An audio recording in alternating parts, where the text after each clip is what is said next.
L'entrée en scène de cet avion de la Seconde Guerre mondiale marque le lancement de la 7e édition d'Aéro Gatineau. L'événement, qui débutera vendredi, mettra en vedette plus d'une trentaine d'appareils. Donc les fameux Snowbirds, les Skyhawks des Forces canadiennes.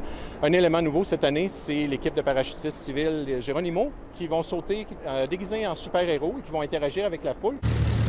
L'édition de cette année prévoit accueillir des milliers de visiteurs. Parmi les activités les plus attendues, on retrouve entre autres le spectacle aérien, qui demande beaucoup de préparation, même pour les plus expérimentés. Ça m'a pris 10 ans d'entraînement sur cet avion-là avant d'être prêt à faire mon premier spectacle aérien. J'ai fait mon premier spectacle aérien en 2006. Cette année, le spectacle mettra en vedette pour la première fois des avions commerciaux.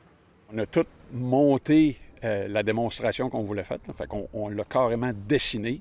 On a analysé chaque point, à quelle vitesse qu'on veut être, à quelle hauteur qu'on veut être. Tout ça, il n'y a rien qui est au hasard dans un vol comme ça.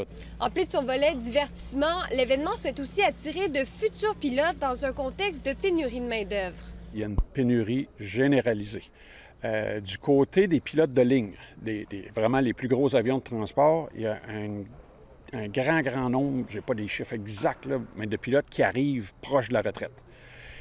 Et il n'y a pas assez de jeunes pilotes pour les remplacer en ce moment. C'est probablement le meilleur temps dans les 20 dernières années pour entamer une carrière dans les métiers de l'aviation.